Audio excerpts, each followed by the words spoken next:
Oh, hello, hello, hello. Good morning, good afternoon, maybe? No. Happy Monday, though. We are so excited to have you back here with us yet again, breaking down everything that we saw in week 5, getting you ready for that Monday night football game, those Monday night miracles that you need, hopefully, to win your matchups. And yeah, it's just a great day. Kendall, Valenzuela, Adam, Ronis with you. Adam, how you doing? How's it going? That's going well. It was Good. a interesting week, good week, entertaining week. Yeah. Seems like mostly positive though for fantasy for the I most think it part. was mostly positive, Yeah. unless you went to the Mariners game on, Saturday Well, evening. That was you not, you you know decided to what? go and put yourself through that. It At was least you fun. got the win last night. Yeah, at least we got the win. It was fun. Shout out to everyone that sent me good vibes on Saturday. I was not okay. Thank you so much for checking, though. I'm alert. I can't go back, Adam. I think that's just the decision I've made. I have gone to 2 Mariners playoff games in my lifetime, the two that I was able to go to, and both have ended in extra inning losses. So I think that's just a sign that maybe it's me. It might just be me. It probably is. It means stay home and watch like you did last night. Yeah, and then look what happened. What are we doing? Uh, Whatever. It was fine. At least your Yeah. team's alive. Well, that's true. You're happy about the Yankees, though. Oh Looking up. yeah, I want them to lose. So Yeah, one there you more, go. one more There you go. loss, and One more we're all loss. good. Sorry, Yankees fan. Sorry to start the day like I'm that, not. but I know you're not. Yeah, it was actually a pretty decent weekend, right? For fantasy yesterday.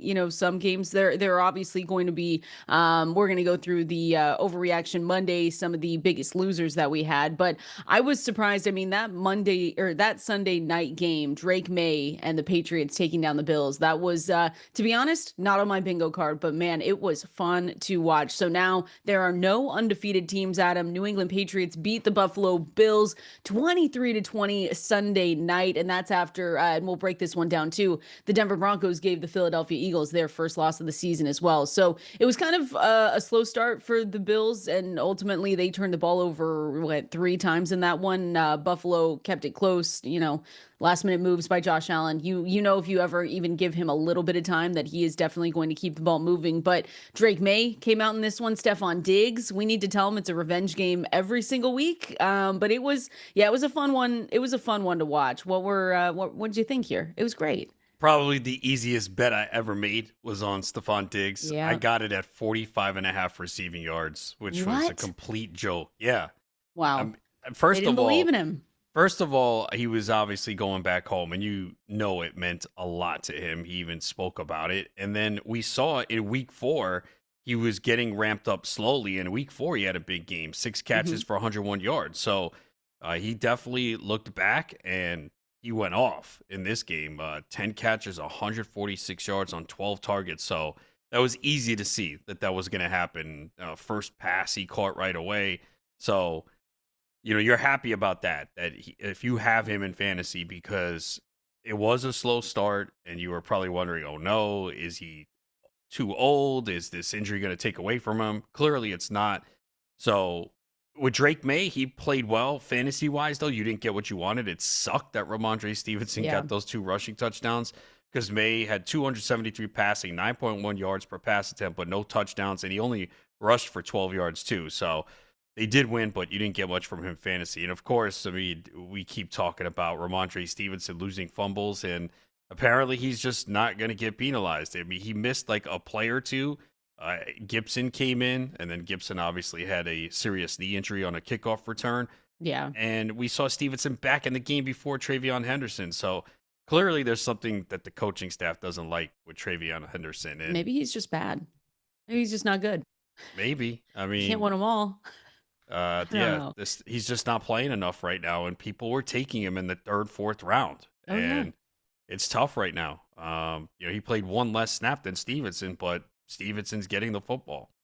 Yeah, I mean, it was probably bad news the week after they both fumbled, Gibson and Rhamondre Stevenson, and they were both back, to the exact roles that they had the week previously. So I don't even think we need to talk about what could happen here, because Rhamondre Stevenson, it's been shown that they're just going to keep putting him out there and just say we don't like your fantasy teams. It's totally okay, but maybe that is the thing, that TreVeyon Henderson just needs to continue getting better for them. Maybe they haven't seen in practice what they need to see, but I mean, you said it too. Stefon Diggs. I have actually a good amount of Stefon Diggs, which I found out yesterday, in the best way possible, looking through some of my lineups. But you said it. You were nervous at the beginning of the season, right? You were nervous because you just said, okay, he's coming back slowly. Technically, he's the number 3 on this team, but the 146 receiving yards was huge, and he actually became the first Patriots wide receiver to get back-to-back games with at least 100 yards since Tom Brady was with the franchise. Julian Edelman did it weeks 5 and 6, 2019 season. And it was also his first time posting consecutive 100-yard games since 2023. Welcome back, Stefon Diggs. There we go. See That's what what we love Cardi to B see. can do for you? Listen. He's having the time of his life. He We got to tell him definitely is. we have to tell him every week it's a revenge game and just say, Seen hey, the footage on the boat. we He's need definitely having good times. we need this every single week. But yeah, I mean, Drake Maye, 12 ended up with 12.2 fantasy points or something like that. I ultimately benched him. It was really close Really? for me, For but who? Kyler Murray. I Uh, made that decision. yeah, I It played wasn't great. him I over felt Daniel gross. Jones, and Jones had 4 more points. But Yeah, yeah, Drake May's been really good. So I he think has been. most weeks he's going to give you a good performance. It's just, and again, it wasn't his fault. It's just, No. the touchdowns went to the running back. Yeah, that's there's not, I mean, at that point there's just not much you can do. Anything else on the Buffalo Bills side of the ball here? I mean, James Cook, that was disappointing, I'm sure, when we talk with Paul Charchian this week. That's going to be a chop. 4.9 points for Wait, James who Cook. goes first this week? Oh, it's me You. because you You. blew it last week. Yeah, whatever. I just wanted you to feel a win. No, I'm just Yeah, okay. kidding. As you're winning in the overall. James Cook, yeah, James Cook, Thanks for that note. Let 4.9. me write that Yeah, write it down. down, write it down. You knew that. Come on. 19, I mean, if you have Josh Allen, you're still happy with it. 19.42 fantasy points. A lot of spreading the ball around like we've always seen. Any takeaways from that side? Yeah, like it is. Look, Cook was going to have a down game at some point. You are still happy if you have him this year where you Yeah. drafted him. Dalton Kincaid looks healthy. I think that's the biggest factor. So it is going to be some frustrating weeks with him because of this offense, but I think he's the one guy that I actually feel most positive about in the passing game. He's pretty much he's had one down game, and for a tight end, that down game was 7.7 in a PPR. You'll take that. He scored a touchdown Yeah. in 3 of 5 games. In this game, he got to 100 yards. So I think he's just healthy now. The rest of the receiving core, it's going to be tough. Shakir came through with a solid game, 6 for 45. Keon Coleman scored a touchdown, but 4 for 23. It's just, if we're expecting a Keon Coleman breakout season, it's not going to happen. I said it after week 1 when he had the big game. It's just tough. I mean, this was a competitive game, and they only attempted 31 passes in this game. So, yeah, it's tough with the passing game to count on anyone with Buffalo. But, New England did a good job here. It's funny because I have the Patriots defense in a couple Oh, leagues, and obviously you never want to play them against the Bills, but I didn't want to roster a second defense with all the yeah. injuries and bye weeks. So I just looked at the schedule. I said, you know what? I'm going to suck it up and I'm going to play them this week because look at their schedule ahead. Saints, Titans, Browns, Falcons. Yep. And then they do have the Bucks, which is tough, but then the Jets, the Bengals, the Giants, they have a great schedule for defense. And they actually came through with some turnovers last night.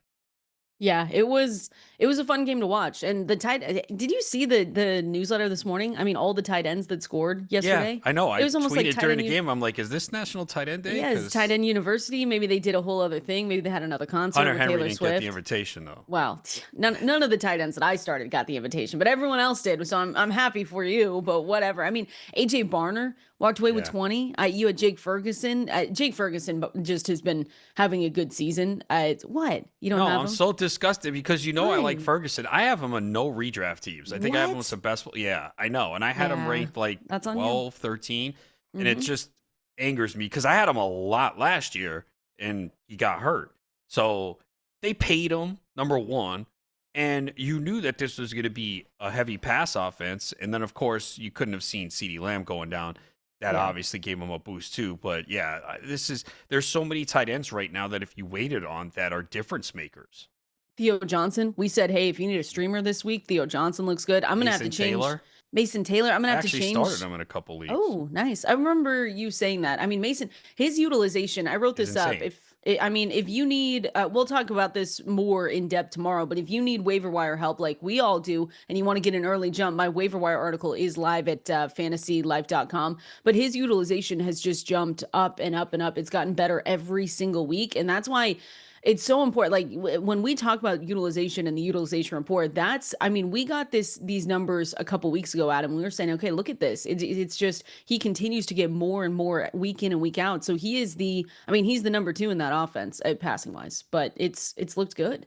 Yeah, no, there's no question about it. He was probably picked up in more leagues this past week, but maybe in some more shallow formats, he could still be out there. So yeah, we'll get in depth with that. And then let's not forget Mr. Darren Waller. I have to, you know what? I have to change my tune on Darren Waller. Looks like, 16.3 fantasy points there. He's back. He's not going to leave Travis us for Kelce his should music take career. notes. What did Travis Oh, Kelce? I put this. It's So I today. did a recap and I wrote this Okay. that. So what Travis Kelce needs to do is retire, Mm. put out some music, then come back. Oh, He'll be rejuvenated like Darren perfect. Waller. Perfect. I think, it was the birth. Oh, no, he told us he doesn't play. He told us. He texted us. He doesn't play well on his birthday, but his birthday was yesterday, so maybe we Yeah, get a big Travis Kelce game today. we'll Why see. not? He Maybe. could join. He could join in the tight end fun. Anyway, yeah. It's speaking of the newsletter though. Make sure you guys go and just sign up for that. 100% free in your inbox 7 days a week. But Pete did a great job. The tight ends, even Evan Ingram, who we haven't talked about all season, 11.3 fantasy points. Look at that. Come on, it's good vibes. It's a Yeah, good I'm way to start the week. sure. I don't think a lot of people probably started him. It would be my No, guess. He's been probably pretty much not. non-existent, but yes, he finally Well, he's in that did Joker something role. good and got into the end zone. The joke is that we drafted him. That's the Joker role. I It's didn't Sean draft him. Payton's Did laughing. you? Oh, you did. Yeah. In More one, in best ball, right? yeah, in best ball Yeah. for sure. I draft, especially early when because I got. They tell me anything, Adam. They say he's got the Joker role. I said perfect. I'll draft you. I'll draft you everywhere. Dumb. Anyway, hey, Rico Dowdle, can we just real quick? Hey, shout out to anyone that had Rico Dowdle. He wasn't widely available. That's the thing. When we started hearing about this Chuba Hubbard news, I wrote him up, just saying, hey, just in case. But Rico Dowdle was more than likely rostered in the leagues that you were in, and hopefully by you listening right now, because with Chuba Hubbard down, I mean, he came up and he took advantage of this matchup and scored a career high 32.4 fantasy points. And yeah, he looked good while doing it, to be totally honest. I know the Dolphins' run defense isn't very good, which is why Rico Dowdle had such a big day. I've seen people calling for Rico Dowdle to be the RB1. I think we pumped the brakes on that a little bit, but it is an overreaction Monday. But I will say the Dolphins rank 30th in NFL in yards per carry allowed, 29th in yards before contact per attempt, 28th. I can keep going and I will. 28th in yards after contact per attempt. So they're just not very good. But Rico Dowdle took full advantage of that and just gave fantasy managers such a huge day. It was awesome.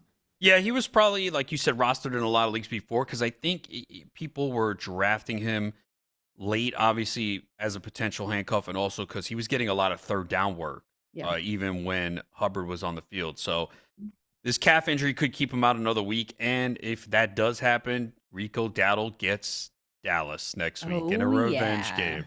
Oh, yeah. It'll just happen again. I like it. I don't think he'll get 206, but Well, no, he could have a but good I'll game. settle with, 22. How about 22 fantasy points?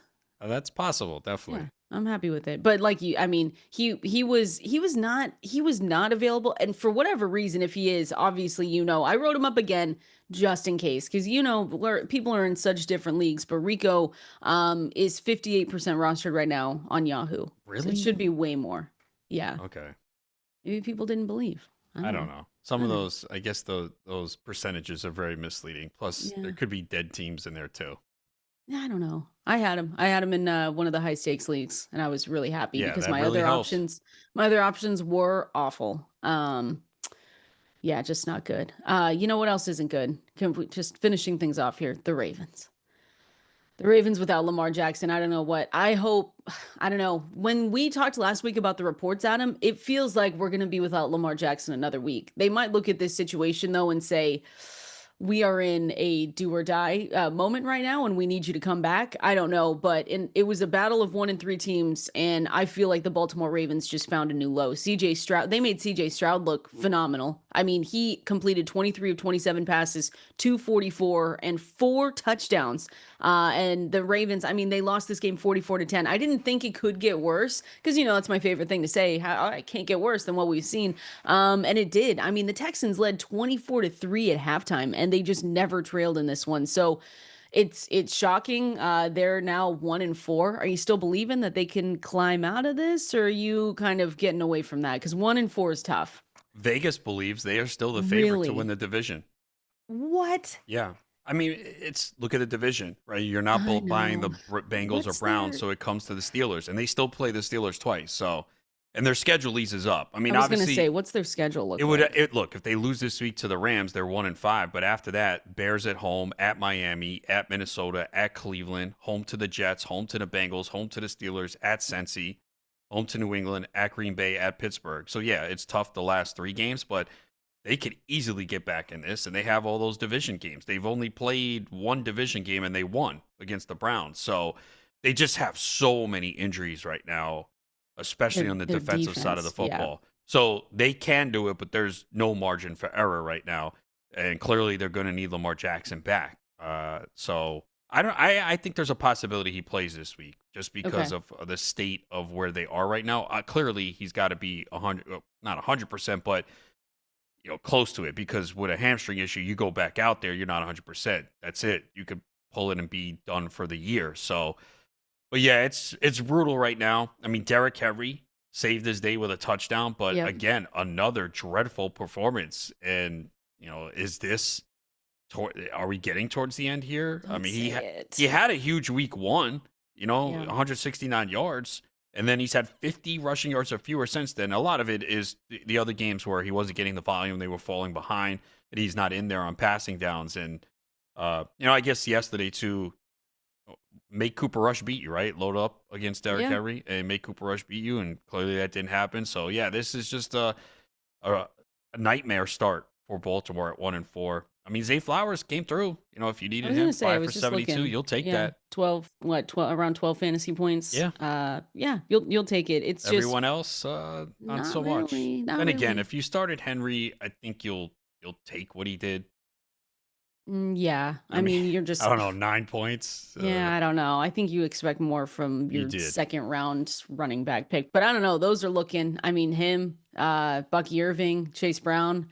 It's not panned out as well as you would have hoped for some of those second round picks. But yeah, you said it. I mean, the defense is one of the main reasons why they're 1-4. They've given up 37 plus points in 4 of their first 5 games. They're allowing 35.4 points per game this season.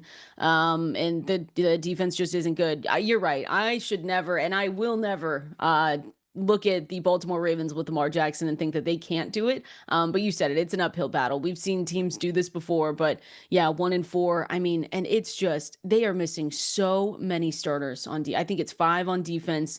I saw a stat that how much of their how much salary cap is missing on the roster is like up to 43% or something. It's crazy, but maybe they can do it. Maybe they can swing it. But it feels if Lamar Jackson isn't out there, I have to downgrade these guys way more because I was still thinking in my rankings that everything would be a little bit okay, that it would be manageable with Cooper Rush, but it's just I don't think they're as viable if Lamar Jackson isn't out there. That's the thing. And it should be, if anything, one more week Yeah. against the Rams, who are a good defense. So, yeah, hopefully we'll find out, midweek or by Friday whether Lamar goes. All right. You want Overreaction Monday? It is an Overreaction Monday. We are here to take your phone calls, take your questions, or the overreactions that you have at Valenzuela 17 at Adam Ronis over there on X. Oh, we have to talk about Amari DiMercato. I'm so sorry, fantasy managers. We're gonna talk about him. We're gonna talk about the Bengals, Aaron Glenn. We're gonna do all of that and more on this Overreaction Monday here coming up next. Oh, we sure do. Happy Overreaction Monday to everyone hanging out with us, listening this morning. Kendall, Valenzuela, Adam, Ronis with you right here. Make sure you go to fantasylife.com. Make sure you sign up for that newsletter. It is 100% free. And remember, we are doing and partnering with Comet, an AI-powered browser. It acts as a personal assistant, thinking partner. I've told you guys that I've been using it, and it is amazing. I get a lot of stats from Comet, so you can get updates on player injuries, coach speak. It can remind you which leagues and platforms you need to update on a weekly basis. So for a limited time, I'm not going to give you the SXM20 code because this is better. For a limited time, you can get Fantasy Life Plus for free when you download Comet at fantasylife.com/Comet. That's COMET. So you can go there, follow the 2-minute step-by-step guide, and you'll have full access to every ranking tool and projection on Fantasy Life. So that is fantasylife.com/Comet, COMET. That gets you Fantasy Life Plus free for 1 year. So make sure you go and take advantage of that because it has been really cool to be working with them. And it's been fun so far. Something that hasn't been fun here, Adam, on this Overreaction Monday is anyone that played Amari DiMercato in fantasy football over the weekend. What are we doing? I don't know what we need to do here, Adam, because I'm not one. We're not listen. What we're not going to do is message players because they stunk and they didn't help you win your fantasy leagues. But I don't know what we need to do for any player that drops the ball before scoring a touchdown. What needs to happen here? Public shaming. I don't know. Wearing a T-shirt that says, I don't hold on to the ball. I don't know. I can't believe this happened yet again. I can't believe we're actually sitting here and talking about this. And it's almost worse because the Arizona Cardinals lost this game. And it's not to put it on one player. I think this is obviously an exclamation mark of how bad the Arizona Cardinals are and can be. But it doesn't help that they lost this game to the, winless Tennessee Titans. Yeah, it was a wild game. There was no reason for Arizona to lose it, but DeMarcado did cost them. He scores Yeah. there, it gives them 28. They win the game. We're not talking about all the other things that occurred after it. And yeah, it's mind-boggling to me that this still happens because I have to think coaches are showing all the footage of the times that this has happened and drilling it into their heads like this cannot happen. Make sure you are well across that end zone line. Protect that football because there will be players hustling from behind. And I just don't understand. This is now 2 weeks in a Oh, row what is that has going on? happened, and I would think we saw A.D. Mitchell get punished for it. He barely Yeah, played he didn't when play. Alec Pierce was out because I thought about picking him up because I needed someone, and I'm like, no, I'm not taking No. that risk. There's a chance he doesn't play much, and he didn't. So this is also brutal for DeMarcado because he's competing for playing time, and basically he was not involved much in the offense yesterday before that play. It No. was Michael Carter early dominating that first drive. Then you saw Bam Knight come in and get a couple of touches and a rushing touchdown. And then it was pretty much back to Michael Carter. Carter had 23 touches in the game. DeMarcado only had 3 carries, didn't even have a catch. And that was supposed to be his role. Now, they were playing from ahead most of the game. This game was 21-6 at halftime. But yeah, you could see if you're seeing the footage all across social media now with Gannon really upset and really tore into DeMarcado and Yeah, hit him a little not bit. good. I know. That's weird. That's not Yeah. good. It's just again, I think it's just an overall, you have to look at the player, yes, but I think really this to me is an exclamation mark on the Arizona Cardinals too, but it was so bad. I don't know. Is it cool? Is it like a trend? Is it trendy, Adam? What are we missing here? I Why are re- these things happening? I I can't just explain it. is it cool to just to be the first one or to be the quickest to let go of the ball before, like while you're running through the goal? I don't know what's happening here. I just don't get it. Why would we not securely just run it in there and then you can Yeah, celebrate? do whatever you want once you're It a blows my mind. 100% sure. Not 99.6, not 99.3. Make sure you're 100. It's not that difficult. Just get across that goal line to ensure the touchdown. And It I would have hope we helped don't his see it again day. this year, but more than likely, if Well, we put odds on it, we probably will see it. that's crazy. I hope we are never talking about this again this season. And if we are, it's just really my mind's going to be I'm totally blown. sure. Look, so I did start him, I think, in definitely one league, maybe two. Not because I wanted to. I preferred Michael Yeah. Carter. You saw I spent over $300 on Michael Carter, and the GST had started him. Thank goodness. Thank you for that return, Mr. Carter. But yeah, look, there comes a situation where you really running backs, you have injuries. So I did start him, and I'm sure there's some people that lost because of that. Where Oh, if for they get that sure. 6 points for the touchdown, they probably win. And again, that was an easy touchdown, and just no excuse for it. No, I mean, it would have saved his day. He only had 6.1 PPR fantasy points, and he was added. I saw the stat. He was added in nearly 60% of ESPN leagues over the weekend. So people were starting him. We're in a tough spot. I mean, especially the late Bucky news, where you think, okay, well, I might be without him for a couple of weeks, and then obviously if you had, any Benson, you were sitting around waiting for someone else to pop up as well. So yeah, I started Amari DiMercado in one place too, and it just, yeah, 6.1 fantasy points is just brutal, especially because that touchdown could have saved his day. And we just didn't get it. So it's not even an overreaction. Stop doing that. It's not cool. It's not fun. And we'll see. Hopefully he bounces back. But you said it. I mean, Michael Carter is going to be the guy going forward. It feels like it just feels inevitable at this point. You got any Probably. I good mean, he points wasn't too. he wasn't very efficient, just 2.8 yards per carry, but they certainly trusted him. And again, the 5 receptions is big. So Yeah. uh, I am hoping, as someone that again picked him up in multiple leagues, that he is the guy. They are in Indianapolis next week. All right, overreaction, or do you think this is more a reality? The Raiders are going to bench Geno Smith at some point this year. That was not good. It was supposed to be a good trade for the Raiders, and it has not looked that way so far for Geno Smith or Pete Carroll. If we're talking about it, I mean, he threw 2 interceptions, had a 63.8 passer rating, and they lost 40-6 to the Indianapolis Colts, who were able to bounce back. This was a good game to see the Colts kind of step up again. But I mean, he has had 6 touchdowns to 9 interceptions, a 75.6 passer rating through 5 games. That ranks 27th out of 30 qualified quarterbacks when you're looking at passer rating and all that other stuff. First interceptions too, by the way. It's just not good. You think they bench him, or you think they just have to kind of roll with it this year?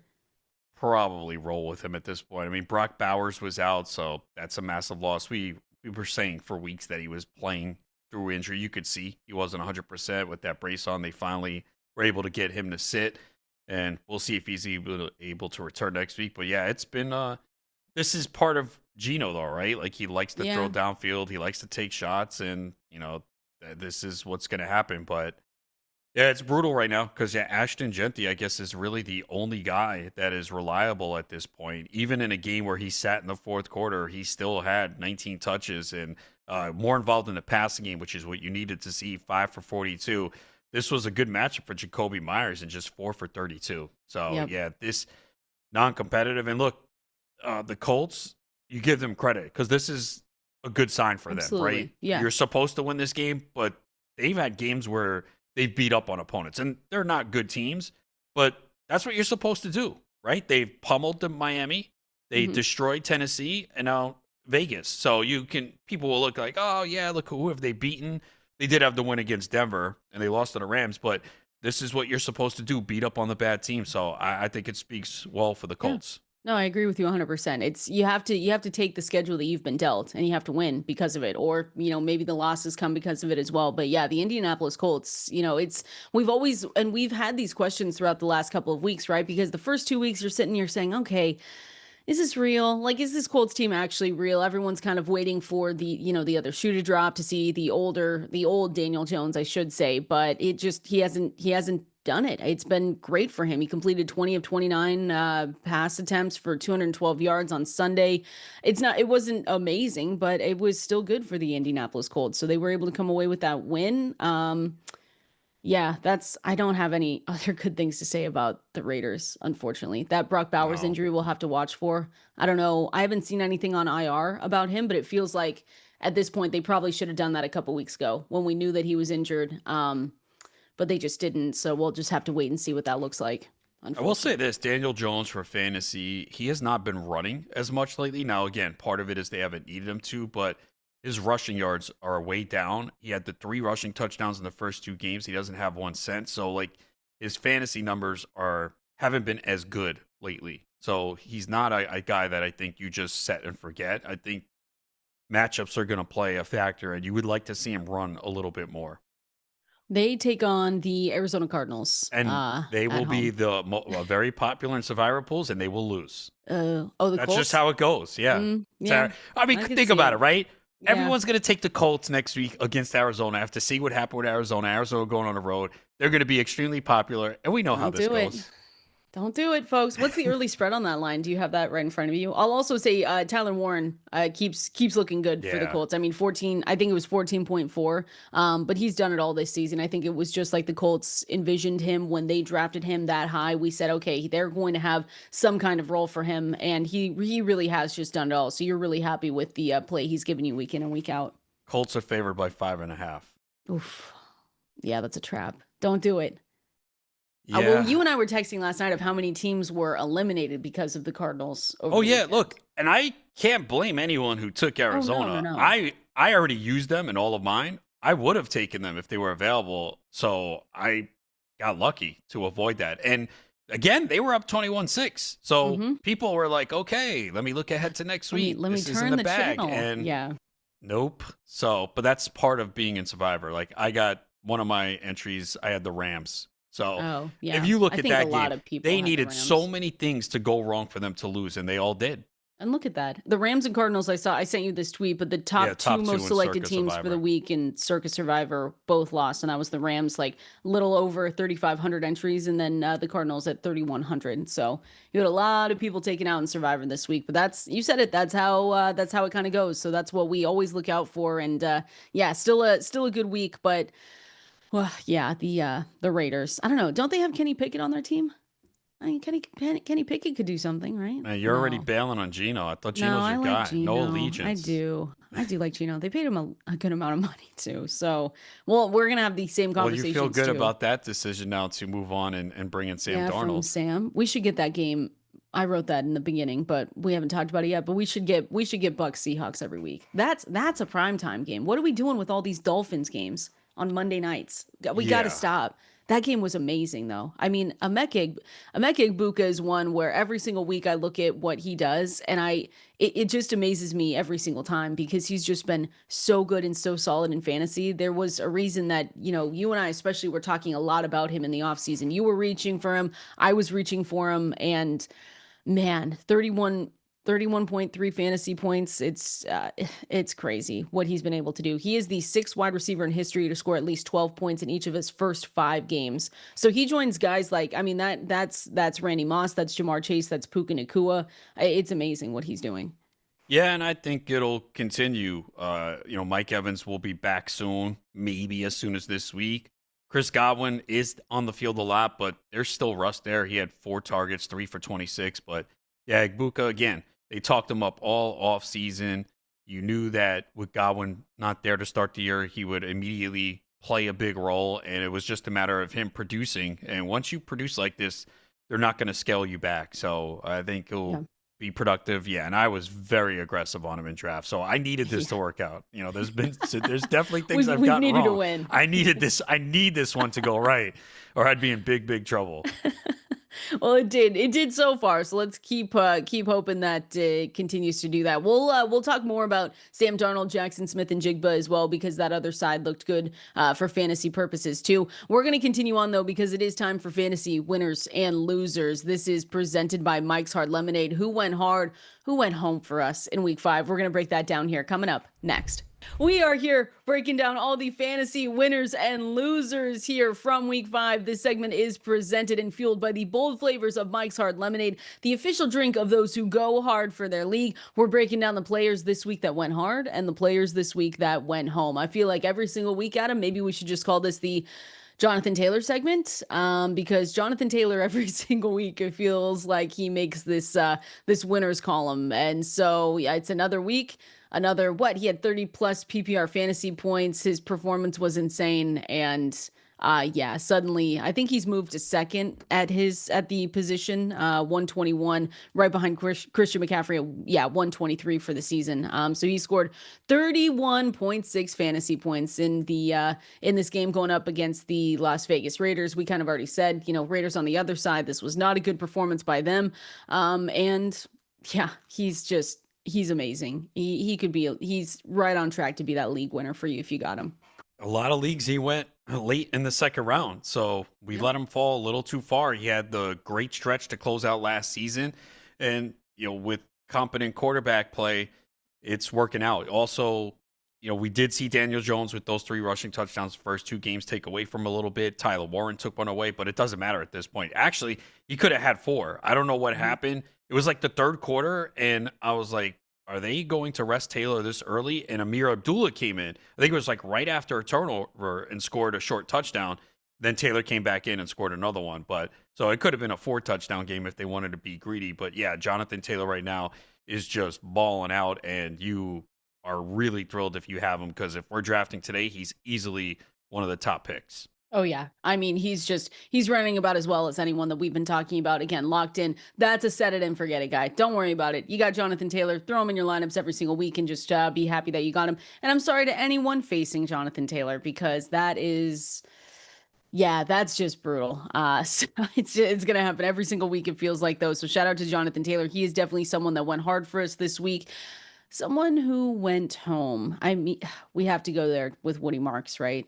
It's, oh my goodness. And listen, I started him in a lot of leagues because I needed to. I mean, this was so bad for Woody Marks, and he was a popular pickup last week on the waiver wire, and 2.4 PPR fantasy points. And he was picked up in over 51.9% of leagues, and he was started almost everywhere. Nick Chubb had better numbers in this game, Adam. That's the crazy part, is that week in and week out, we see Woody Marks get a bigger and bigger and bigger workload. And we say, okay, finally now he's right up at the same spot as Chubb. And then last week it was, okay, well, now he's surpassed him a little bit. This was so bad. What did you see here? I mean, it's just, I was surprised. Yeah, he actually played more snaps than Nick Chubb. So that wasn't the issue. It's just they gave Chubb the work early, and it was the Ravens defense being decimated, and Chubb took advantage. So yeah, this was discouraging, because I did start Woody Marks in a couple leagues too. Every week his snaps were going up. I think it was like 58% last week, but they still used Chubb to start the game, and he got off to the good start, made a couple big plays, including that 27-yard touchdown, and they got the big lead, and they didn't really need to use Marks in the passing game, which is where he really excelled the previous week. So I still think Marks is the better option going forward. It's just that the matchup was favorable, and Chubb took advantage of it. Yeah, it was brutal. I mean, and the offensive snaps, you said it, Chubb played nearly as many offensive snaps. It was 23 to Marks's 25. So you don't have to worry about it this week, because they are on a bye. The Houston Texans are, right? Yeah, I wrote about this. Yeah, only 2 teams on bye this Texans, week, which is nice. and the Vikings are the 2 teams on a bye for week 6. Week 7, you've got the Ravens and Bills, and then we brace for week 8. But we don't have to talk about that yet, Adam, because we're not there. Let's get through these next 2 weeks. But that was, I mean, I wonder if you're gonna say him. This is one of the interesting guys when we talk with Paul Charchian for the most chopped players, because to us in regular fantasy, right, we picked him up, but you don't think he wouldn't be on your list? I don't think people needed to start him in that. They might have in that format. I had to start him in one. I will say that, but I didn't get chopped because of it. But yeah, like the I would be surprised if he's on the list. I'd have to go through it thoroughly, but he wouldn't, like, he didn't come to mind immediately. Okay. Well, they get the Seattle Seahawks after their bye in week 7. So we'll see. Please, Woody Marks. Please, Woody Marks. We need you to come back here. The reason we got to listen to Beyonce, though, at the top of this segment here is Dak Prescott. I mean, shout out to Dak Prescott, Javonte Williams as well. I mean, the Cowboys offense, you were so happy with how they looked against this struggling Jets team. And let me just say this. You said this during the break. You said you feel bad for Jets fans. And I want people to know that you do not mean that sarcastically. You genuinely do feel bad for the fans, not necessarily the organization, but I have a the lot fans. Of friends who are Jets fans, and boy, Yeah. this is brutal. I mean, they're 0-5. It's horrible. They just keep beating themselves, and Aaron Glenn had that look on the sideline like, did I really take this job? What am I thinking? I feel kind of bad. For a guy who played for this organization, too. I know. But look, the Cowboys, though, look, they're playing very well. I got to give credit to the coaching staff. They were missing 4 offensive linemen in this game. You could not tell at all. Dak Prescott, again, was a good value in fantasy. We knew he would throw the ball a lot because this defense is atrocious. He didn't even have a huge volume game. He didn't need to. 237 and 4 touchdowns, so he's been a good value. Javonte Williams, I was wrong on. I did not see this coming. I mean, and I guess the lesson is anytime you can get a starting running back in round 9 or 10, you just take the shot. Now, we knew Williams had great pedigree, but he didn't look good last year, and no one wanted him. He got a $3 No. million contract for 1 year, and the incentives are not even that much. It's like 3.5 with incentives. So no one wanted this guy, and he's gone out there and looked great. Look, he doesn't have like this breakaway speed. He had the 66-yard run, but he's just breaking tackles. He's getting what's given to him. And he has the entire backfield. Yep. Miles Sanders was out this game. He was getting a little bit. Jaden Blue made his debut, but only 4 carries for 7 yards. Didn't even catch a pass. So I know people are worried, can he hold up? And that still remains a question, but he's getting huge volume every single week in an offense that's putting up points. So that was a steal for people. And Yeah. most people didn't want him because even if you were optimistic on him, you waited till round 9 or 10 to get him. I was wrong on him too. I mean, I didn't want him. I just thought that because I just didn't like the injury history, right? And I didn't like that, coming from Denver, he also had that backfield, but he just didn't take advantage of it. So then you come into the Dallas Cowboys, you say, okay, this has always been a weird situation for these running backs. Now you draft Jaden Blue, and I think I put too much stock into Jaden Blue as well. I think Yeah. I put too much stock into him, even though he wasn't their day one, guy that Well, we he thought can't that even they wear the were. right cleats. You saw they I giving him blisters. I mean, Adam, like, stop. what is this? I don't know what's going on. I put too much stock in Jaden Blue, and I think because of that also, that means I undervalued what Javonte Williams could bring to this We team. So all this did. is this He's is my averaging official apology. It's crazy. 5.7 yards per Yes. carry. He is 3rd in the NFL in rushing right Yes. now. He gave you 26.9 fantasy points He's 33 yesterday. yards behind Jonathan Taylor. It's crazy. He had 100. Oh my gosh. It's just how many I don't know. It's just crazy for what we've seen, not only from Dak Prescott, but Dak Prescott just frequently going through the air because he needs to. I think he has 100 or close to 200 pass attempts, right? Right now, it's got to be close, and that Yeah. has I to mean, they be had 2 close to the overtime top. games too, That's remember. true. That's So, but true. still, He still has to be close to the top, though. he's With at, that. yeah, 190. 195. Yeah. Okay. I mean, and you said it, we don't think that's going to change either in the coming weeks. The Cowboys schedule, and just because of their defense too, they play the Carolina Panthers this week. They are at home against the Commanders. They take on the Denver Broncos in Denver, and then they are home against the Cardinals. So yeah, shout out to Javonte Williams and everyone that drafted him. We're going to continue on here. That was again fantasy winners and losers here, presented by Mike's Hard Lemonade, because we don't like to play it safe, and hopefully these guys were able to go hard for you, and some of them they went home. We're going to continue on. I just wanted to talk about the comeback kids. I want to talk about Ja'Cory Krosky-Merritt here, maybe Darren Waller as well. We're going to do that here coming up next. Oh yeah, Ja'Cory Krosky-Merritt. Adam, come on, Bill. Our Bill. guy. I mean, 7.7 PPR fantasy points in week 4. He comes back. He says, no, I can be better than this. I've got you fantasy managers that hopefully didn't bench me. 27 on Sunday. It was great. I mean, he played 49% of the offensive snaps. He had a great day. He had I think I saw from PFF 4 or 5 explosive runs. It's just yeah, he looked good. Shout out to Ja'Cory Krosky-Merritt. We're talking about the comeback kids, and he's one of them this week. Hopefully, and we were just talking about this in the break. It's understandable if some people had better options and they said, you know what, I can't keep going back to Ja'Cory yet. I need to wait it out. And I know that's so painful for some people if they look at what he did on Sunday, but it was nice to see him use that way and him to kind of break out with those 27. Look, very encouraging because we all watch and we know he's the best back in this backfield. It's taken some time. He usually comes in on the 3rd drive. He started this game, even involved in the passing game as well, with 2 catches for 39 yards.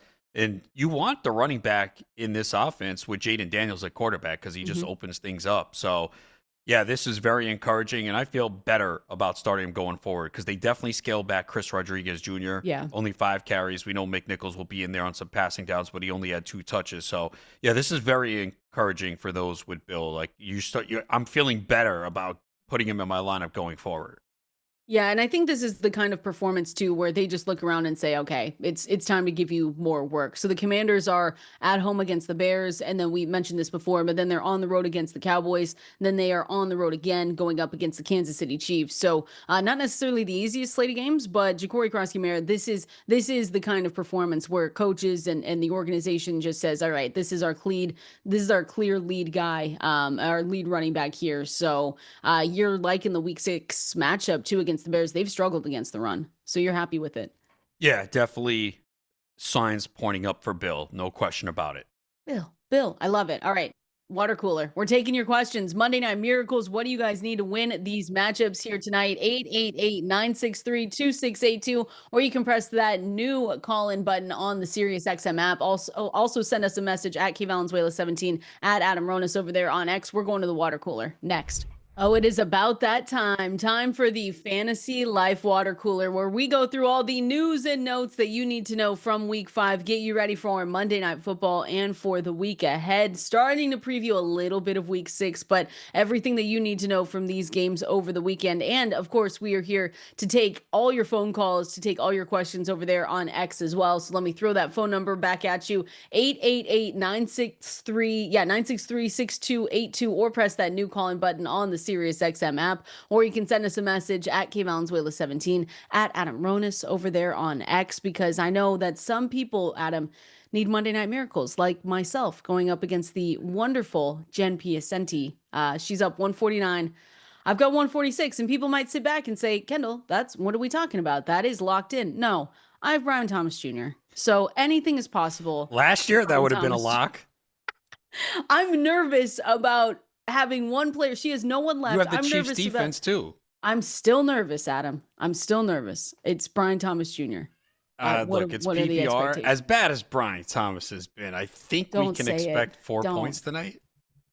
You just jinxed it. I'm going to be texting you, rage texting you, if you just said that and Brian Thomas Jr. His doesn't worst do it. game this year was Kidding. 7.5. Oh You no, never know. my bad. It was week 1. I forgot about that one. No, for he had 11. 9. He had 9 in week 1. No, I'm saying his worst game was Oh, 2.1 yes.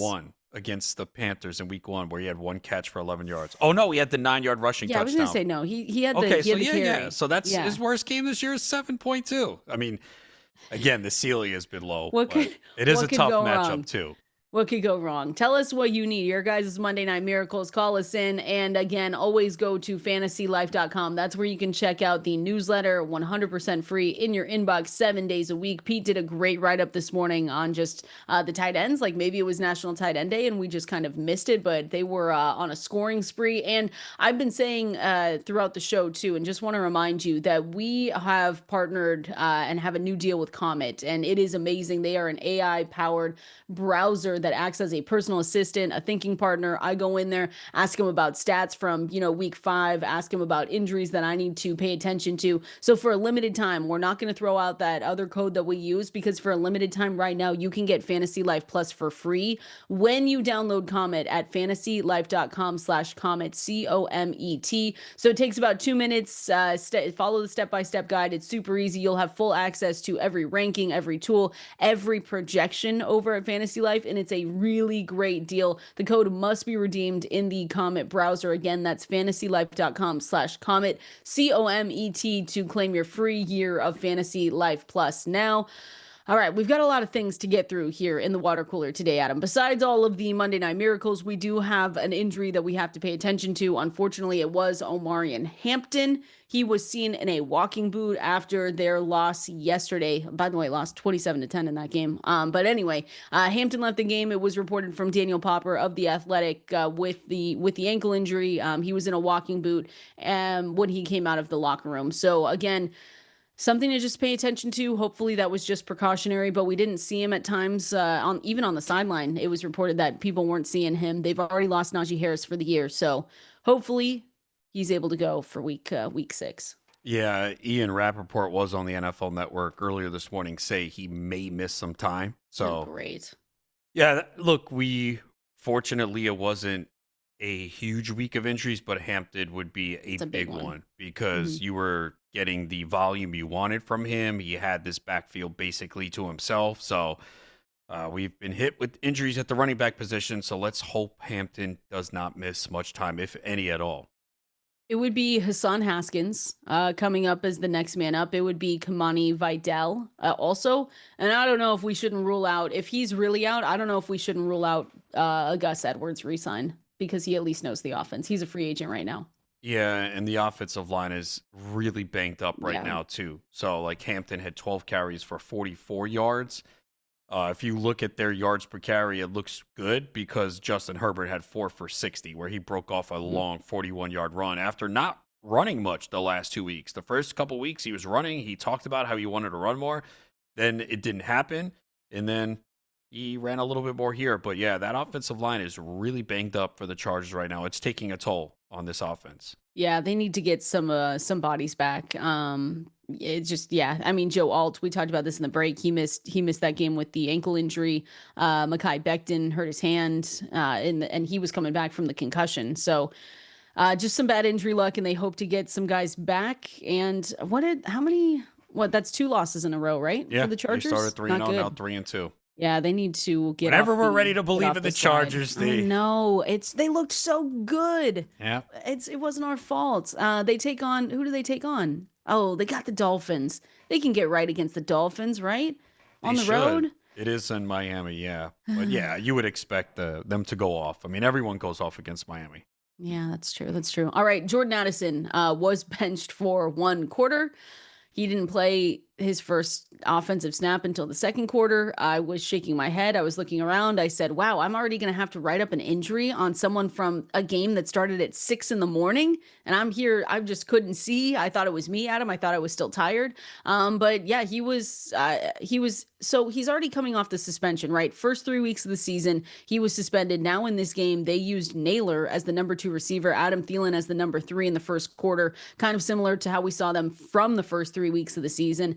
Then once Addison started playing, it was back to the usual role, usual number 2 role. He was able to give you some fantasy points as well. You were happy about that, but you're not happy to not see him the whole game. And you told me I actually hadn't seen what he had missed or why he wasn't out there. Got you 15.1 fantasy points, but you said he missed a walkthrough or something? That's what I saw in a That's report. crazy. So What are we yeah, doing? Show up to I work. don't know, but yeah, this was definitely frustrating because we didn't know what was going on. Right? You're Yeah, I thought he watching, you was don't see him injured. out there, and you're like, oh, why isn't he in the game? Because I did start him in a league, and I was like, this is unbelievable.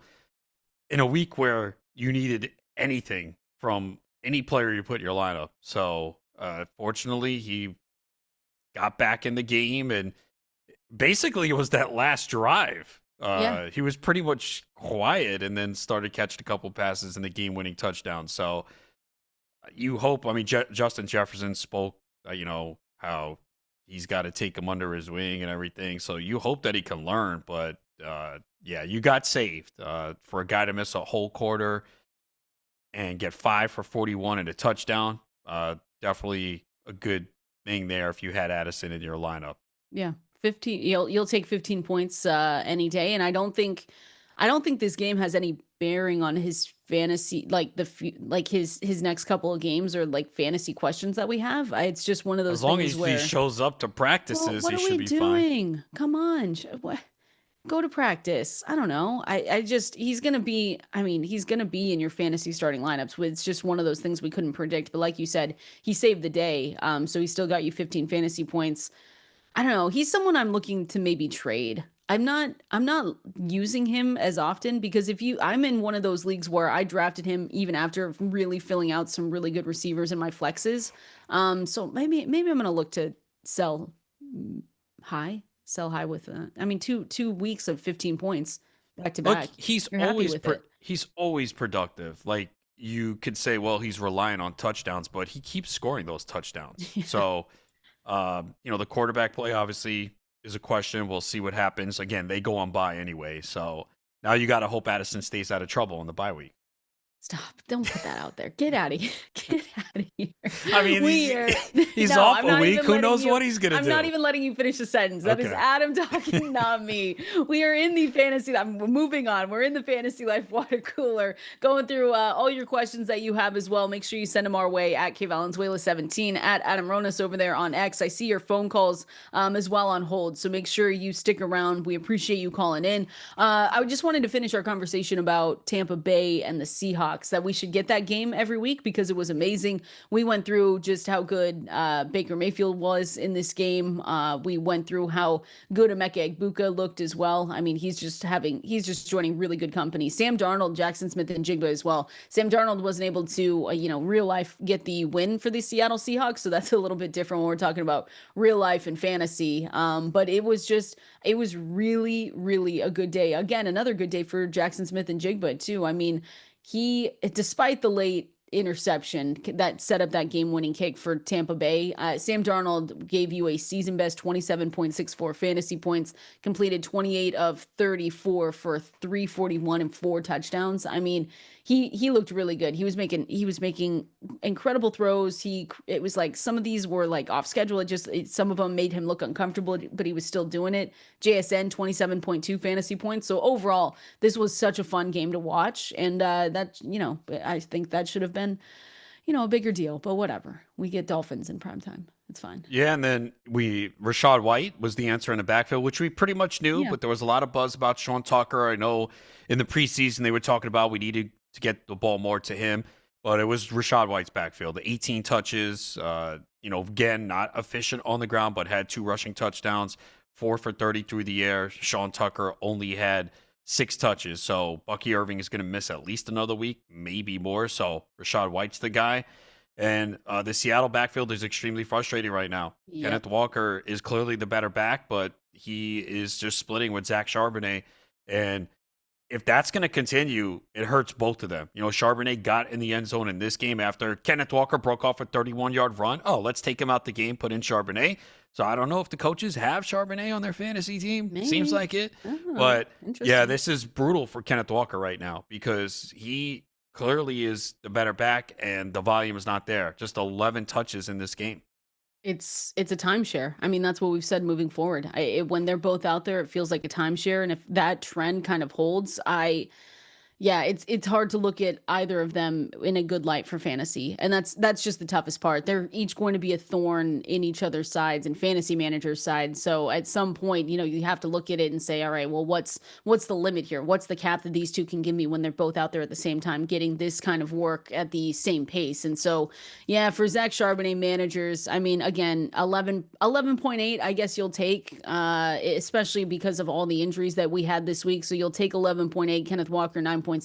It's just gross, Adam. And it feels like it's going to be gross the rest of the way. Because I've said, in my mind, I'm looking at the Seahawks and I think they are trying to make sure that Kenneth Walker stays healthy the whole year. I just think that is more at the front of mind for them than anything else, than giving him this huge workload where then he breaks down middle back end of the season, because this division is also weird too. I mean, it's really up in the air right now. So I think for them, they're looking at Walker and saying, we value you too much for this team and we need you to be healthy the whole year instead of being out, 2 games, 6 games. That's, takes a toll. Well, that is awful for fantasy, and you are not going to be happy with the return on Walker. We did see, though, when Charbonnet was out, he had that massive game. So that's really what you need at this point. CJ Stroud, really quickly, another winner for the Houston Texans. Again, that's just how bad the Ravens were that we're talking about CJ Stroud as a winner and that this whole offense looked really good, but he scored 28.76 fantasy points. It was his first game above 20 since week 4 of last season. When I read that, I just shook my head because I said, there's no way. And it was, yeah.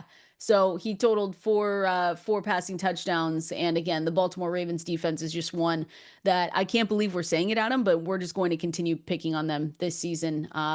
And yeah, it's just, yeah, he looked good. We don't think that that's going to happen every single week, so be careful, but it was good if you needed a late streamer in the week. Yeah, clearly a product of the matchup. They generated no pressure on him, and that's something we don't see a lot with that Texans offensive line this year. So he was only sacked 2 times, and had a clean pocket and was able to find who pretty much everyone who was open. I mean, Xavier Yep. Hutchinson with 2 touchdowns.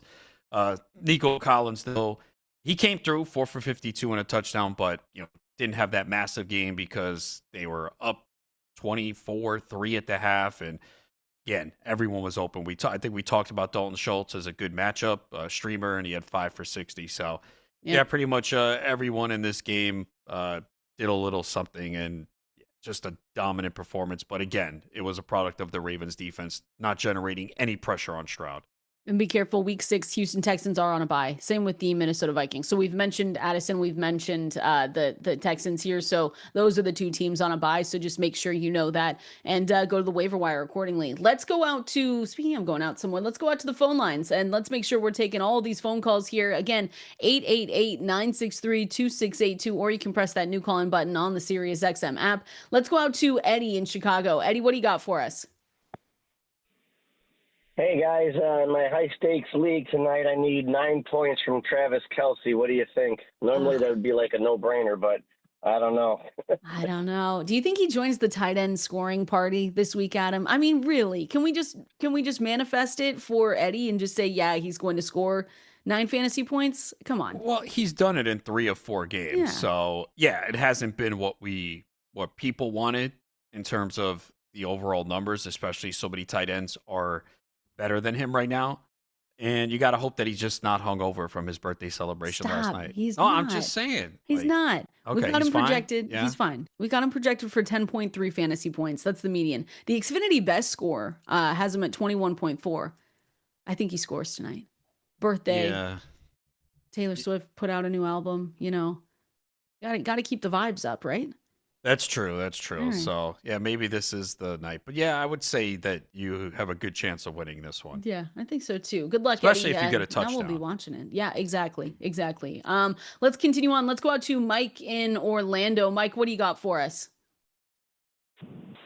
Hey guys, how you doing? I am in a weird situation where I have an overabundance of receivers and also have Mike Evans and Rashee Rice coming back, but my current starters are Ibuka, Diggs, Waddle.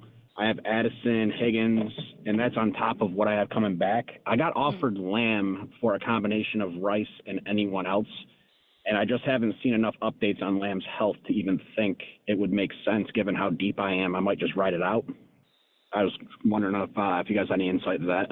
Well, so the way trade should work is you should look to improve your team. You clearly have strength of receiver. So my initial reaction is, okay, if you have this receiver depth, you should be looking to upgrade another position. Mm-hmm. Yeah, I agree. I mean, Lamb probably could be back.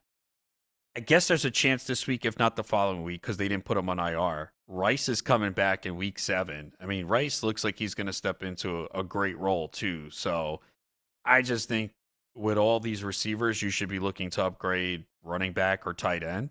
Waddle is just in a great spot right now. Yeah, Anytime Tyreek Hill has been out, Waddle performs at a top level, and he did again yesterday. So yeah. T. Higgins has no trade value right now, unfortunately. Diggs obviously is on the rise. Addison probably won't bring you back much either. So, but I would be looking to upgrade at another position.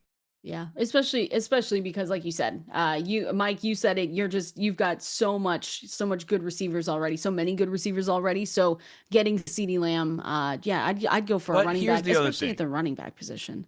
Having this depth is so important because you're thinking like, all right, I'll get Evans or Rice back. Other guys could go down. You're like, oh, don't say that, but it happens. I mean, having that depth is important sometimes. Where I think everyone looks to trade when they have all of this depth at a certain position. But I always say, after one weekend, that depth can be wiped out. I mean, you just with all these injuries. So sometimes it's better to sit back and just say, hey, I'm in a good spot. And then Evans comes back and Rice comes back. Who knows? Maybe a couple of the other guys go down, or you have bye weeks. But if you're going to trade, you should look to bolster another position. All right, let's do one more here. Let's go out to Steven in Michigan. Steven, what do you got for us? Hey guys, thanks for taking my call. In a little bit of a bind. First time I'm in a 14-team PPR league, and I'm a little bit hurting here. I need 6 points to win, but it's coming down to either putting in Travis Kelce or Strange for Jacksonville. Ooh. I think is it not Kelce in this situation, Adam? I think we have to go Kelce. Again, projected for 10.2 fantasy points for us at fantasylife.com. Brenton Strange, it's close, but he's projected for 9 fantasy points, full point PPR. Yeah, I think in this case, you're going to go with the better quarterback here. And just don't Mahomes. Just don't look. Go for a walk. And Kelce has a good chance to score a touchdown too, as we said. Yeah, narrative. It's his birthday, the day after his birthday, right? We're going to be celebrating if Travis Kelce scores tonight. I'm not. Yeah. Why would I? I don't have because him Eddie anywhere. needs him and Steven needs him. Okay, what do you that's mean? true. And, yeah, and, come on. Maybe I'll see if I can find a wager on him. Probably not, but 2 touchdowns. Who says no? Come on, lock it in. All right. That was the fantasy. You had no reaction to that. That was the Fantasy Life water cooler. We'll continue taking your phone calls, so appreciate everyone calling in. I see your questions over here on X as well, so we'll get to those. I want to go through the best around presented here by Xfinity, going through the best plays and the best players, some of the best stats that we saw from week 5 and how we think that they are going to be moving forward. We're going to talk about that here coming up next. Good music today. This is the best around presented here by Xfinity. Imagine all your football all in one place. Easy Xfinity. Imagine that. We are going through some of, not necessarily, so some of the best performances, but also just some of the best stats that we found from week 5 and what we've seen. We got a Ja'Marr Chase rejoin. At least Ja'Marr Chase got you fantasy points. That makes him the best around. I was telling you before the show started, I was so desperate in week 5 that I needed to start Jake Browning. And at the beginning, I was shaking my head. I was saying, wow, what a dumb decision that was. And then all of a sudden you look back and it's one of those, it's like when you start Justin Fields, you look in the game and you say, wow, this stinks. And then you come back and you say, wow, he got me how many fantasy points? Same with Ja'Marr Chase here. Thankfully, when we look at the top 5 wide receiver in air yards in week 5, he was sitting there at number 4 with 159. We'll talk about the other 2 here in a second, but he was the best around for just being able to get you any kind of fantasy points after the game that we saw for the first half, the whole game, really. Yeah, this is where 4 quarters matters because Cincinnati was dreadful offensively for the first 3 quarters. I mean, it was so bad. And then in the fourth quarter, they scored 21 points and salvaged the day for Ja'Marr Chase, especially 6 catches, 110 yards and 2 touchdowns. Even T. Higgins, if you had to use him, it wasn't good. 3 for 22, but he did get that late touchdown. So, yeah, it has been bad for this Cincinnati offense. But, hey, you will take it when you look at the final numbers. They came through all in the fourth quarter. Yeah, it was phenomenal. The best around because he was able to get us fantasy points. And you know who else finally got on track? Because you didn't start him this week. And I think everyone needs to give Adam a round of applause for doing that for us because we know that's why. Calvin Ridley. I mean, 5 receptions on 10 targets, 131 yards, and win over the Arizona Cardinals, 22-21. He was the best around as well because, again, you didn't start him, so that means he was going to go off. And when we talk about, again, the receivers, the top 5 wide receivers in air yards in week 5, he was way up there, 168, second only behind Davante Adams with 171. So this is the Calvin Ridley we were excited to see. It wasn't all pretty. Cam Ward wasn't necessarily amazing, but you finally got something out of Calvin Ridley. So that was really good to see.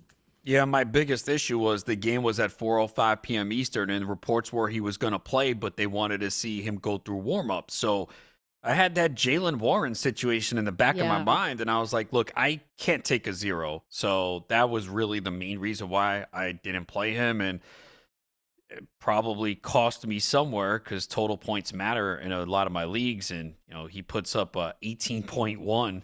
That stinks to have on your bench, but I wanted to make sure that he played, and I wasn't 100% sure.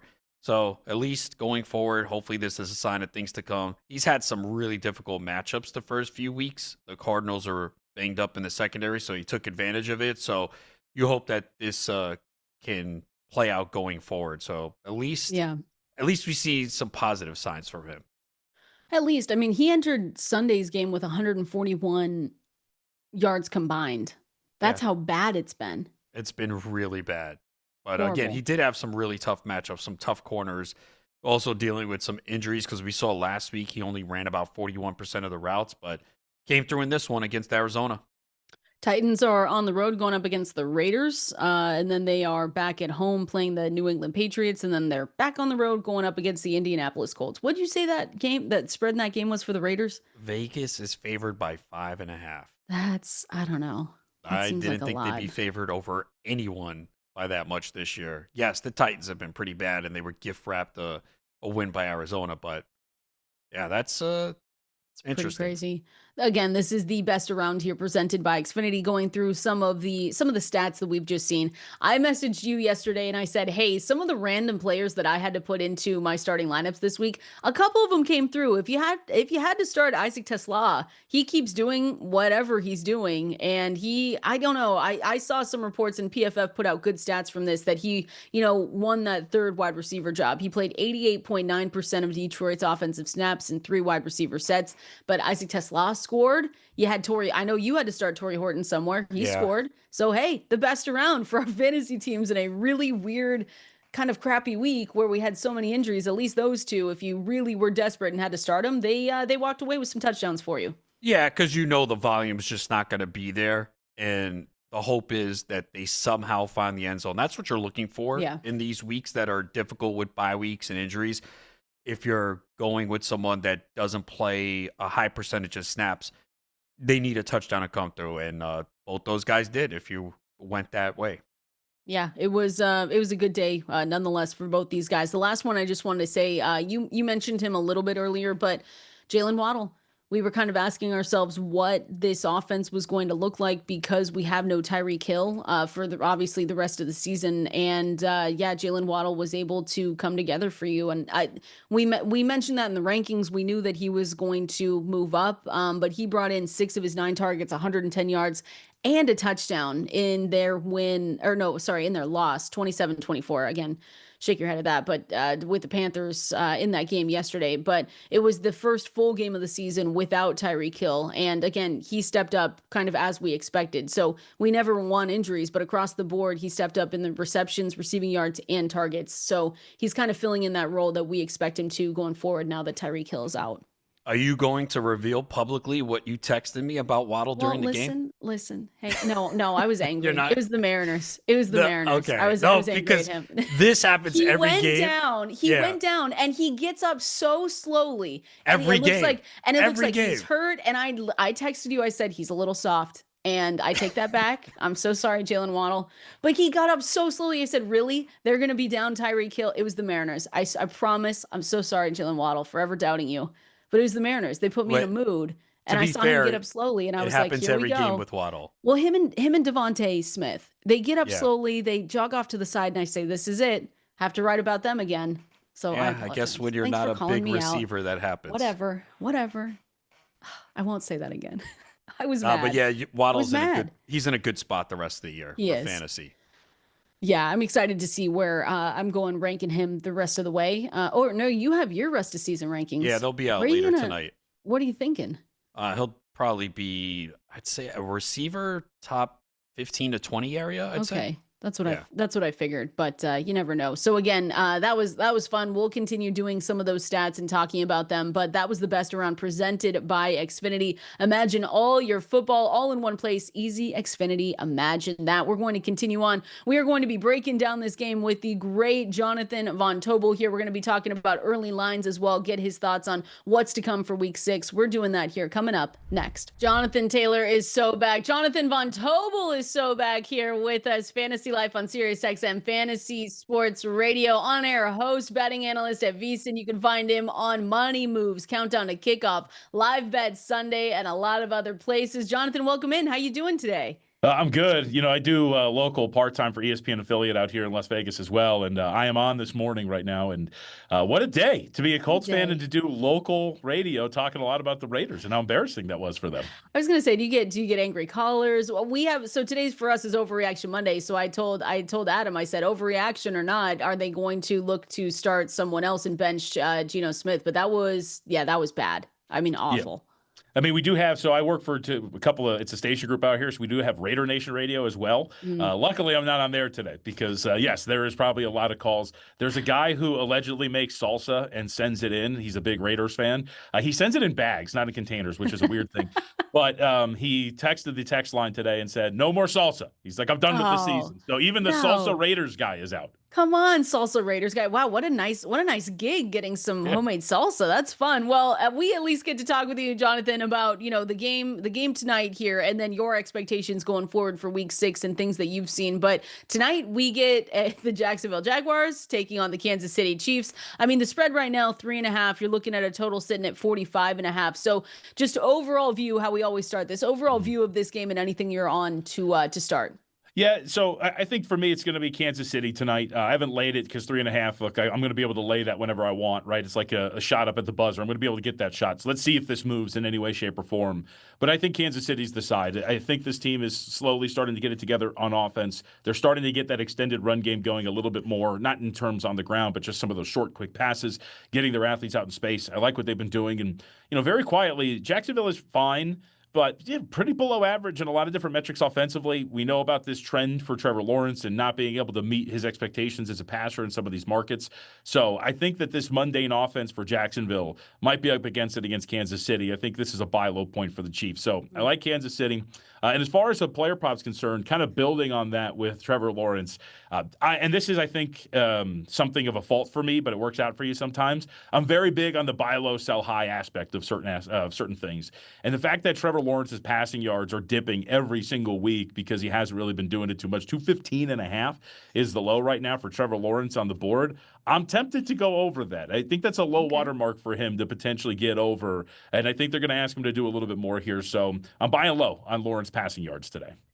Xavier Worthy popped up on the injury report last night. His ankle apparently was swollen, and he is expected to play. Does that affect any of the player props for Kansas City in any way for you? I don't think so. And you guys are actually a perfect crew to have a conversation like this with because you do so much with the fantasy. So I'm kind of the mindset that if a guy plays, I'm going to accept him as he is at full strength. Like a team would not allow him to go ahead and play without it, if he's not fully healthy. So I'm just going to assume that that's the case. All right, we are back again talking with Jonathan Von Tobel here again on air, host and betting analyst over at VSiN. So, Jonathan, when we were talking about Xavier Worthy, and that kind of the question was, and Adam, I want to know for you, like, are people supposed to be picking someone up? I see Patrick had a question for us over on X. Same with Matthew, saying, do I roll the dice and playing Xavier Worthy, or do I pick up someone like Travis Hunter, Juju Smith-Schuster? I mean, Adam, we don't really. We're hoping he plays, right? But just like Jonathan said, like we're just hopeful, but he still has that questionable tag on him. Yeah, I mean, you want to be safe if you have the ability to add someone in case Worthy sits. Again, the reports are he's going to play, but we've seen reports before that don't turn out to be accurate. I mean, we all thought Jaylen Warren was going to play last week, and if he didn't wake up, he didn't play. Yeah. And Jonathan, I want to recap just in case, because I did see people saying that they were waiting for your player props tonight and didn't get all of them. So if you have any player props for tonight for this game, Kansas City Chiefs taking on the Jacksonville Jaguars, who do you like in this one? Yeah, I'm a little more heavy on the sides. I like Kansas City minus that 3.5 or better if we can get it. And then again, buying low on that Trevor Lawrence over 212.5 on the passing yards, or excuse me, 215.5. If you can find 212.5, that'd be great. Shop around. But I'm a buy low guy. I like to kind of buy in when the market's dipping and see if we can get something. And that was it for me today. Any early week 6 lines? Now we're moving forward here. Like yes. I've seen the Arizona Cardinals and Colts. I've seen people talk up, that some of those early lines. I saw the New England Patriots now since they beat the Buffalo Bills going up against the Saints. I believe the total when I saw that yesterday was early this morning, 46.5. So anything you like for week 6 early on? Yeah, I would say for my Colts here, I would just I'd say you could probably bet it now because I wouldn't be surprised if they close as full touchdown favorites. They're at home against Arizona, coming off that big win over Las Vegas, and then on the flip side, Arizona collapsing the way that they did. I wouldn't be surprised if the market buys in and gets this up to a full 7. But for me, I think there's a couple of spots that I would like here. I am a very pro sharp teeth and claws Carolina Panthers guy. Yesterday was a very annoying game because they probably should have won by more, should not have needed a late drive to beat Miami. But they are a very good ground game. They can run the ball well. We saw without Hubbard, they still did it. Dowdle was fantastic. I really buy into this scheme, and I think catching those points at home for Carolina is going to be a spot against Dallas where that's a vulnerable defense that I think that they could have a lot of success against, and you're getting 3.5. So give me the Panthers in that spot. And I think one more to watch out for. I'm going to be curious to see. I think 5 is a little too high for Pittsburgh. If there was, I'm a little hyperbolic here. If there was a more fraudulent 3-1 team in the history of the NFL, you find it for me, because I think the Steelers are very fake. Should have lost that game to the Patriots. Ask me who I had in that game. So I think give me 5 with Cleveland. I think that number's going to come down, and I think that this is going to close more like 4, and you'll get a better of the number there. You like 14? What'd you say, Adam? 14.5 for the bank or for Green Bay? Favored by 14.5 over the Bengals. It's hard not to. I've taken my lumps. I bet the Bengals against the Broncos, and I bet them yesterday against the Lions, and didn't even come close in either one. So they definitely deserve to be downgraded quite a bit. Oh my gosh. Well, Jonathan, we appreciate you so much hanging out with us here again. Jonathan Von Tobel, on-air host, betting analyst at VSiN. You can find him on Money Moves, Countdown to Kickoff, and Live Bet Sunday. We'll get to see you next week. Yep, good to talk to you guys as always. Thank you. All right, appreciate it. There he goes, Jonathan Von Tobel. Again, make sure you're giving him a follow everywhere. This game tonight, Adam, I don't know. There really are some questions here, and I wanted to make sure, again, shout out to Patrick for sending us in that question at Valenzuela 17, and Matthew saying would love an answer on this as well. But if you have Xavier Worthy and you have the option of just picking someone else up in this game, just in case, and dropping someone that isn't as important, right? That's the tough part, Adam, is trying to figure out who to drop. Excuse me, but Xavier Worthy does have the questionable tag on him. It's because the ankle injury when they got off the plane, it was a little bit swollen. So you're hoping that he's good to go. But I guess, if Hunter's out there, then yeah, you pick him up. Maybe Thornton. I know you're potentially playing Brashad Smith. Well, so in my leagues, I don't have the ability to go the waiver wire. They all close at kickoff. So I know there's some leagues out there where you still have the opportunity to. So I mean, if you can, probably wait until the inactives come out, right? Unless your opponent's going to go pick up players to block you. But I don't think we're at that stage. That's more in the playoffs for me. So if you have the ability to wait, the inactives will be out around 6:45 p.m. Eastern, 7 p.m. Eastern, and then make sure that he's active. Again, the reports are saying that he will play. He's obviously very important to this offense. We saw what his return did last week. We finally saw that Chiefs passing offense looked good, but it was also against the Ravens defense, which, as we saw, is really decimated right now. Some of the injuries occurred in that game. But yeah, Jacksonville too, their defense, they forced at least 3 turnovers in every game this year. Yeah. So they've played very well. That's probably a big reason why they're 3-1, because we've talked about the offense and Trevor Lawrence and the drops from the receivers, how poorly they played. But yeah, I think Worthy, it's looking like he's going to play. So if you do have the ability to wait until inactives, then you can go out there and get a Juju Smith-Schuster, Tyquan Thornton, or someone like that just to plug in. That's probably the best way to go about it.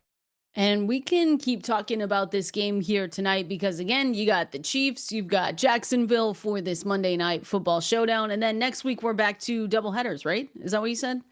Yes, we do have a Monday night doubleheader next week, which I don't mind it. It's Bills Falcons at 7:15 p.m. and then Bears Commanders at 8:15 p.m. Eastern.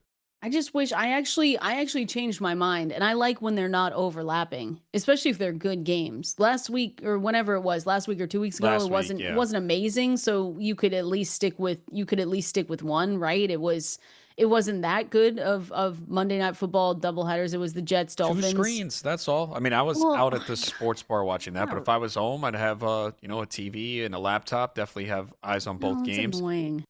Well, okay. Well, the week after, on October 20th, you have the Bucs Lions at 7 p.m. Eastern, which is a really good game, and then your Seahawks hosting the Texans at 10 p.m. Eastern. Hey, 7 o'clock my time.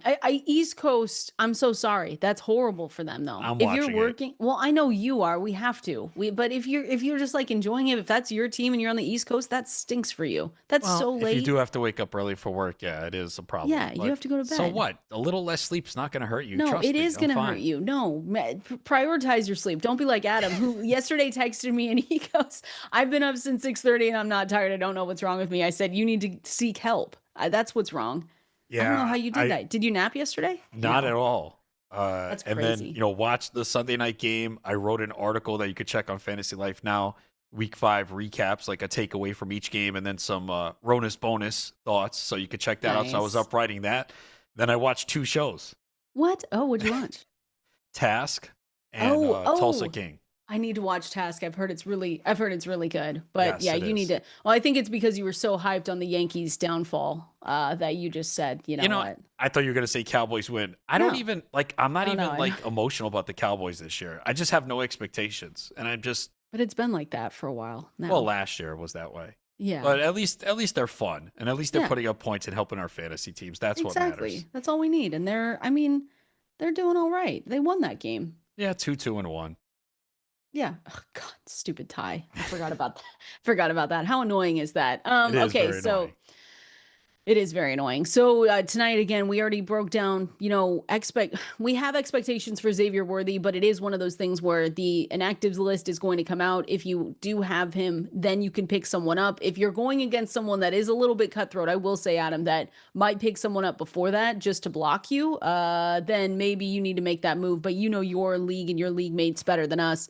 What are other expectations in this one? I know I'm going up, and I need Brian Thomas Jr. to do basically anything. I need 7 points from him tonight to beat sorry, Jen Piacenti, we love you, but I do need him to kind of come through to get me any kind of fantasy points here. A lot of people need Travis Kelce as well. So what are your expectations in this matchup?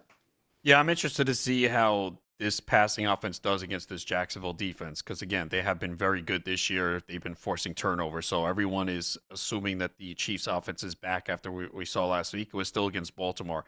I'm also looking to see what happens in this Chiefs backfield. We've been hearing talk about Brashard Smith getting more involved. Is it finally going to happen this week? I do think Pacheco has been okay. It's just they're not giving him volume. I think he's averaged 5 yards per carry in each of the last 2 games, but they're just not giving them a volume. We know Kareem Hunt is more of the guy that they trust near the goal line in short yardage situations. So it's been awful. If you have both, you really don't want to start them. But is this the time that we see Brashard Smith more involved? Do they finally go to him? Because again, they are getting nothing from their running game right now.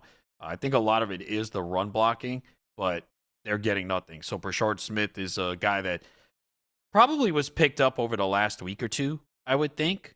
Yeah. I know there were a couple leagues where I did pick him up. But, they were more 16 roster spots. I think in leagues with 20, he's probably been rostered. People are just, hoarding anyone who has an opportunity.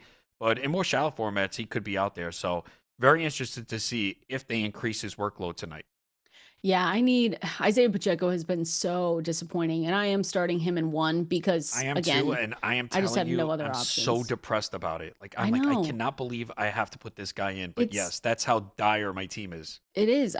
He has struggled to generate any kind of steady impact. And you said it. The offensive line is a little bit shaky there, but it's just surprising to me. I think the Jaguars, though, when we look at this just matchup in general, they are more on the side of playing lighter boxes, right? They trust their linebackers to kind of just go in there. And so I think if Jacksonville is really worried about Mahomes and Xavier Worthy downfield, if they're worried about, him connecting potentially with Travis Kelce, I know people can roll their eyes about it, but maybe Pacheco could capitalize on a few bigger plays there, but Xavier Worthy is the one that they're going to be paying the most attention to. If he is good to go tonight, we are hoping that he is trending on the right side of playing, but they're going to try and contain him, obviously, and that's just going to be one to watch. But Isaiah Pacheco, and it's not even an injury thing, Adam. It's just he's just not getting it. It's him and Kareem Hunt, and it just doesn't feel like it's going to change.